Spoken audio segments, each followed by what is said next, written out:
নমস্কার, সারথী হিসেলে সবাইকে স্বাগত জানাই। টেস্টি টেস্টি টেস্টি ভোজন রসিক আমরা বাঙালির গোষ্ঠী। আজ করব মোচা।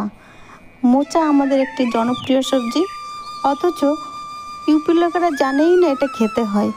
আমরা যখন মাঠে ময়ূর দেখার জন্য দাদার কাছে বায়না ধরে যেতে চাইতাম, তখন যাওয়ার সময় এদিক ওদিকে মোচা পেলেই ভেঙে নিয়ে চলে আসতাম। আসার সময় সবাই জিজ্ঞাসা করবে এটা দিয়ে কি হবে। আমরা বলতাম এটা দিয়ে ওষুধ তৈরি হবে। একদম বাড়ির পাশে চলে এলে পাশের কেউ জিজ্ঞাসা করলে তখন বলতাম এটা খেতে হয় রান্না করে, আমরা রান্না করব তারপরে দেব তোমাকে। সবাইকে বলা যেত না, কারণ সবাইকে তো আর দেওয়া সম্ভব না। সবাইকে বললে ওরা খিত্তেপ করতো, বলতো যে বাঙালির যেন না ক্যা ক্যা খা লেতি হ্যাঁ, হর চিজ খা লেতে হ্যাঁ। এর কারণেই বলা যেত না। আমার একজন দাদা ছিল পাশেই, ওই দাদাটা আমার মা যেটাই রান্না করতো খুব পছন্দ করে খেত এবং সবসময় প্রশংসা করতো, মাতাজি जो भी बनाती हैं बहुत बढ़िया लगते हैं।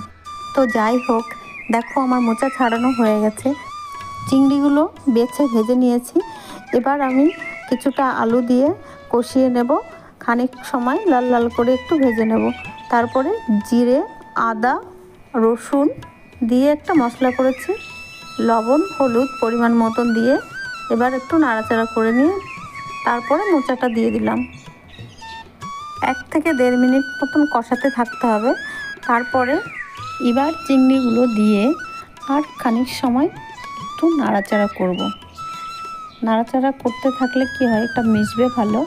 তারপরে মিশিয়ে দিয়ে এবার ঢাকা বসিয়ে দেব। এবার ঢাকা খুলে আর খানিক সময় ধরে একটু কষাতে থাকতে হবে।